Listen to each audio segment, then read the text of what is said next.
स्वागत है आप सभी का जीटी न्यूज झारखंड के इस बुलेटिन में। नमस्कार, रूबरू होते हैं इस बुलेटिन की खास खबरों से।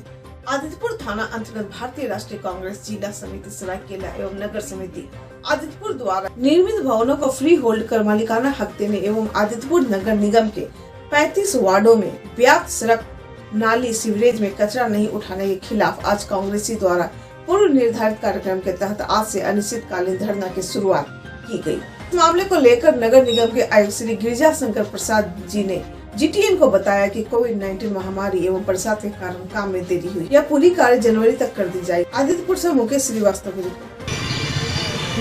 घोषणा के तहत जो हमें धरना दी जा रही है, क्योंकि हम लोग 3 सितंबर को जो है नगर निगम को कांग्रेस परिवार ने एक ज्ञापन के माध्यम से आगाह किया था कि आप छठ के पहले तक नगर निगम की जो स्थितियाँ, जो नरकीय जिंदगी है, उसको सुधार कर जनता के समक्ष ये मैसेज आए। लेकिन इन लोगों ने इस पर किसी भी तरह का पहल नहीं किया है। और जहाँ तक है कि 3500 वार्ड को जिस तरीक़ा से चूहा अपना मान बनाता है, उसी तरीक़ा से सारे क्षेत्र को एक साथ तोड़ दिया गया।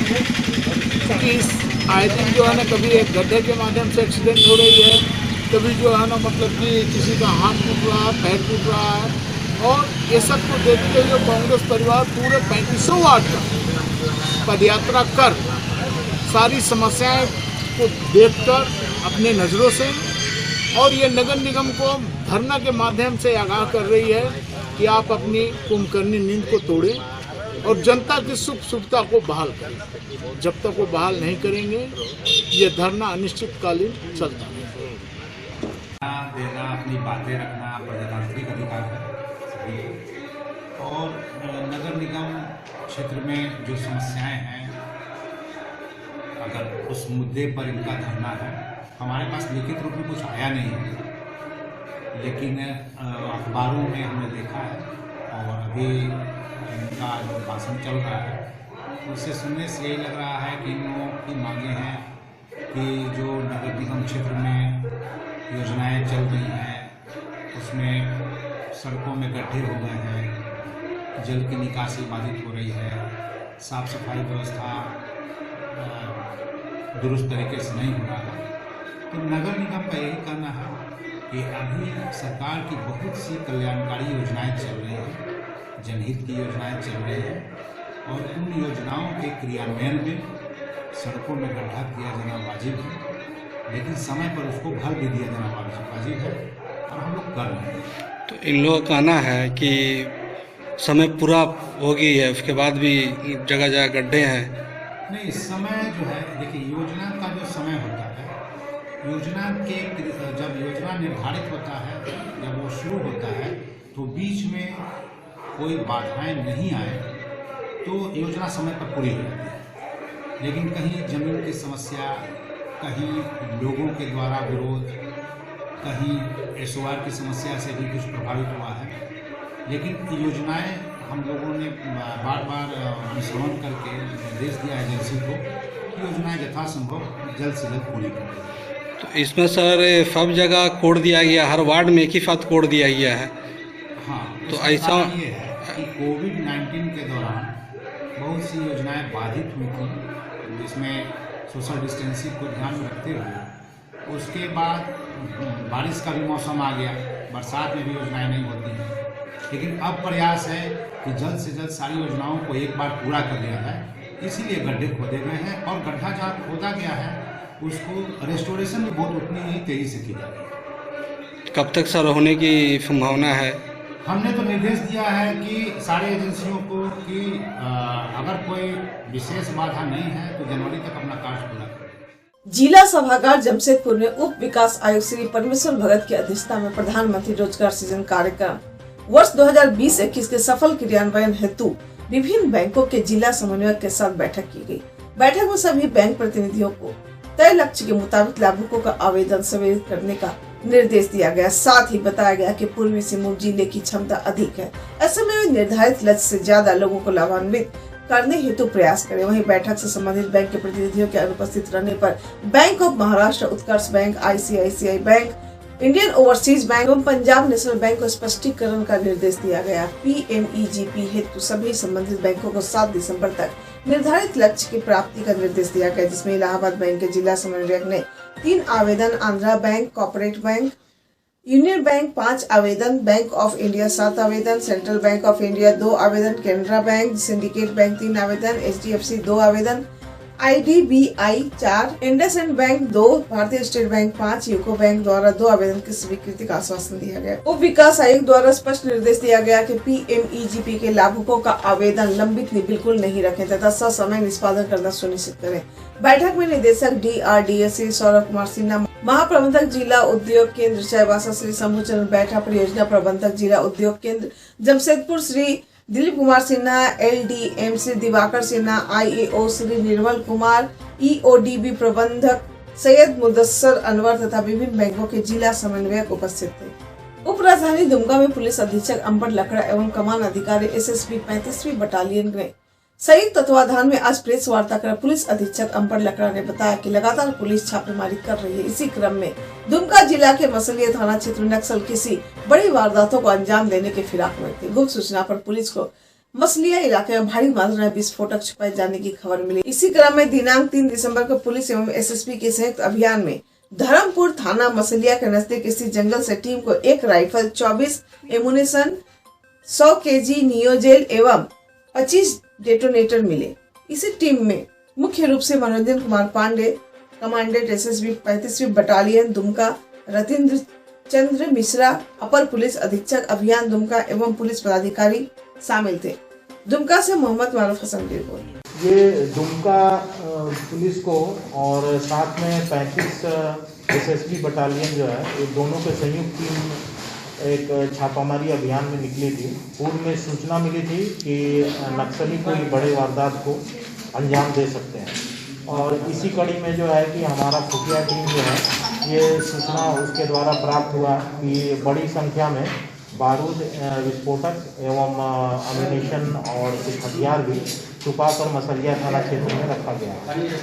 इसी क्रम में जो है कि ऑपरेशन चलाया गया, जिसमें कि कमांडेंट साहब श्री पांडे जी और additional SP Mishra ji, Satish SSB के कमांडेंट और DSP हेडक्वार्टर विजय जी, ये सब साथ में जो है कि एक जॉइंट ऑपरेशन ये चला। इसके बाद ये हमारे को ये करीब 101 क्विंटल की जो है डेटोनेटर, ये विस्फोटक मिला है, बरामद हुआ है। साथ में 315 का राइफल मिला है और कुछ अम्यूनिशन मिले हैं और डेटोनेटर करीब 25 पीस मिले हैं।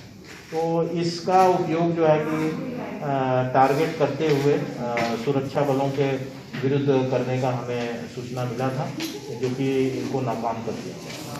कोई गिरफ्तारी इस संबंध में जो है कि छानबीन चल रही है, कुछ लोगों का नाम आया है, तो जिस पर हम लोग कार्रवाई करेंगे। कहाँ से ये मिला? गाँव के पास से मिला हुआ है और ये पूर्व से ही हमको सूचना था, तो आसपास जो है कि छापेमारी अभियान कम से कम 1-2 दिन पहले से चल रही थी, तो जिसके बाद में ये हमको मिला। सर, नक्सलियों का कितना बड़ा ये अंदाजा लगा सकते हैं, करीब 1 क्विंटल का ये विस्फोटक है और इस ये जो नियोजेल जो है, ये करीब इसमें करीब 5-6 जगह अलग से ID लगाया जा सकता था और साथ में 315 का भी यूज़ किया जा सकता था, जिसको जो है विफल कर दिया गया। क्या नक्सलियों का पूर्व से ही यहाँ पर पाव जमाने का हमें सूचना मिल रहा था, लेकिन हम लोग आगे जो है कि कार्रवाई करते हुए इसको जो है कि विफल करते रहे। फिलहाल कौन सा दस्ता है? यहाँ पर एक छोटा दस्ता है और उनको बाहर से भी सपोर्ट मिला रहता है, गिरिडीह और अन्य जगह से, तो जिसको हम लोग का जो चिन्हित किया हुआ है और हम लोग निरंतर जो है कि यहाँ पर छापेमारी अभियान चला करके और इनको जो है कि इनका गिरफ्तारी का प्रयास किया है। उप राजधानी दुमका में आज गुरुवार को Desh Ratna doctor Rajendra Prasad memorial education and welfare trust Dumka द्वारा राजेंद्र प्रसाद की 136वीं जयंती बांधपाड़ा स्थित उनके स्मारक स्थल पर मेधा दिवस के रूप में मनाएगी। शहर के गणमान्य लोगों ने उनके चित्र पर माल्यार्पण एवं पुष्पांजलि अर्पित कर उन्हें श्रद्धांजलि दी। ट्रस्ट के अधिकृत प्रतिनिधि अरविंद वर्मा ने बताया कि दुमका में डॉक्टर राजेंद्र प्रसाद की जमीन पर उनकी एक प्रतिमा और एक विद्यालय की स्थापना करने का प्रयास जारी है। उन्होंने बताया कि अखिल भारतीय कांग्रेस कमेटी झारखंड प्रदेश के द्वारा इस जमीन पर कांग्रेस के दावे को लेकर हाईकोर्ट रांची में राजेंद्र प्रसाद के वंशजों पर मुकदमा दर्ज कर मामले को लटकाए रखने के कारण यहाँ पर डॉक्टर राजेंद्र प्रसाद के स्मारक निर्माण में बाधा उत्पन्न हो रही है। उन्होंने बताया कि कांग्रेस पार्टी के केंद्रीय नेतृत्व से कई बार अनुरोध करने के बावजूद अब तक कोई रास्ता नहीं निकल। ट्रस्ट के तरफ से यहाँ डॉक्टर राजेंद्र प्रसाद की प्रतिमा स्थापित कर उनके नाम पर एक विद्यालय स्थापित करने की योजना है, जिससे समाज के वैसे बच्चे जो पढ़ाई लिखाई से वंचित हैं तथा पेट भरने के लिए मजदूरी करने पर विवश हैं, ऐसे बच्चों को चिन्हित कर उनके लिए शिक्षा की व्यवस्था की योजना है। प्रथम राष्ट्रपति के परिवारजनों की भी इच्छा है कि दुमका में राजेंद्र प्रसाद के स्थायी स्मारक बने। इस मौके पर संतोष वर्मा, शैलेंद्र सिन्हा, सतीश वर्मा, प्रियंका कुशी, सोनेही, राखी छोटी आदि उपस्थित थे। दुमका से मोहम्मद मारूफ हसन की रिपोर्ट। डॉक्टर राजेंद्र प्रसाद हमारे देश के प्रथम राष्ट्रपति थे, भारतीय संविधान सभा के अध्यक्ष भी थे, स्वतंत्रता सेनानी भी थे। राजेंद्र बाबू इस देश के एक महान नेताओं में से एक थे। ये हमारे लिए सौभाग्य की बात है कि दुमका में डॉक्टर राजेंद्र प्रसाद के नाम पर एक बहुत बड़ा भूखंड उपलब्ध है। राजेंद्र बाबू जीरादेई में उनका जन्म हुआ था। मैं उनके घर भी गया था, उनके परिवार से मैं संबंधित हूँ, आना जाना हमारा होते रहता है उनके घर में। तो राजेंद्र बाबू स्वतंत्रता आंदोलन में प्रथम श्रेणी के नेता थे। वो महात्मा गांधी, पंडित जवाहरलाल नेहरू, वल्लभ भाई पटेल के समकक्ष थे। संविधान के निर्माण में उनकी बहुत महत्वपूर्ण भूमिका रही है। अभी हम लोग संविधान निर्माण को उनको राजेंद्र बाबू को लगता है भूल गए हैं, नेता लोग ध्यान नहीं देते हैं। नहीं तो राजेंद्र बाबू जैसा ऐसे व्यक्ति थे जिनका आज तक कोई विरोधी और शत्रु नहीं रहा। वो अज्ञात शत्रु के रूप में जाने जाते थे। दुमका में उनको 1940 में एक बहुत बड़ा भूखंड मिला, 100 कट्ठा का भूखंड मिला है। ये बांधपाड़ा में ये ज़मीन जो है उन्हीं की है। ये ज़मीन उनको विद्यालय खोलने के लिए मिला था। ये ज़मीन को राजेंद्र बाबू 1940 में यहाँ पर एक स्कूल खोलना चाहते थे, लेकिन वो गांधी के करो या मरो आंदोलन में 42 में वो उसमें चले गए।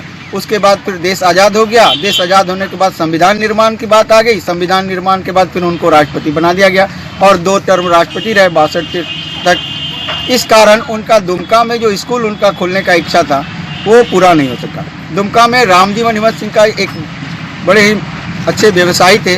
उन्होंने राजेंद्र बाबू को ये ज़मीन दान दिया था व्यक्तिगत रूप से राजेंद्र बाबू के नाम पे। इस ज़मीन को लेकर के कांग्रेस पार्टी ने विवाद शुरू कर दिया। कांग्रेस पार्टी ज़मीन पर कब्जा करने चाहती है। वो चाहती है यह कह करके कि राजेंद्र बाबू कांग्रेसी थे इसलिए कांग्रेस की ज़मीन है। जबकि इस विवाद में राजेंद्र बाबू के वंशज उनके पौत्र हैं अरुणोदय प्रकाश बालाजी वर्मा और हमारा ये trust Desh Ratna doctor Rajendra Prasad education memorial and welfare trust की तरफ से हम लोगों के साथ विवाद चल रहा है। कांग्रेस पार्टी ने हाई कोर्ट में राजेंद्र बाबू के वंशजों पर और हमारे ऊपर में मुकदमा दायर कर रखा है, जिस कारण यहाँ पर कोई डेवलपमेंट नहीं हो रहा है। हम लोगों का प्रस्ताव लिया गया है कि यहाँ पर डॉक्टर राजेंद्र प्रसाद की एक प्रतिमा स्थापित हो और एक विद्यालय की स्थापना हो, जहाँ हम उस बच्चे को ऐसे बच्चों को चिन्हित करके जो पढ़ाई लिखाई से वंचित हैं, जो पेट भरने के लिए मजदूरी करते हैं, जिनके माँ बाप रिक्शा ठेला चला करके बच्चों को नहीं पढ़ाते, ऐसे बच्चों को चिन्हित करके हम यहाँ पर पढ़ाना चाहते हैं, उनके जीवन बनाना चाहते हैं। हम लोगों ने इस बार प्रस्ताव लिया है। झारखंड सरकार से हमने मांग की है कि सरकार यहाँ पर राजेंद्र बाबू की एक प्रतिमा स्थापित कराने में और एक विद्यालय की स्थापना कराने में ट्रस्ट का सहयोग करे। राजेंद्र बाबू के वंशज भी चाहते हैं कि यहाँ पर उनके बाबा के, उनके दादाजी का नाम पर एक स्मारक बने। इसके लिए हम प्रयास लगातार कर रहे हैं। हमने कई बार केंद्रीय नेतृत्व से दिल्ली सोनिया गांधी, राहुल गांधी, प्रियंका गांधी जैसे केंद्रीय नेतृत्व को भी हमने कई बार इस माध्यम से, फेसबुक के माध्यम से, आवेदन के माध्यम से हम उनसे भी रिक्वेस्ट कर रहे हैं कि जो मुकदमा उनके राजेंद्र बाबू के वंशजों पर जो हाईकोर्ट में दायर कर लटका के रखा गया ताकि यहाँ कुछ विकास नहीं हो, उसको हटाया जाए, वापस किया जाए और राजेंद्र बाबू को ससम्मान यहाँ स्थापित करने में कांग्रेस पार्टी भी हमारी मदद करे। हम उनसे भी ये मांगते हैं। आपका परिचय? मैं अरविंद वर्मा मेरा नाम हुआ। Desh Ratna doctor Rajendra Prasad education memorial and welfare trust का हम यहाँ प्रतिनिधि है। ये ट्रस्ट और हम उनके परिवार के डॉक्टर राजेंद्र प्रसाद के वंशजों के यहाँ पर उनके केयरटेकर के रूप में हम इस जमीन की सुरक्षा कर रहे हैं।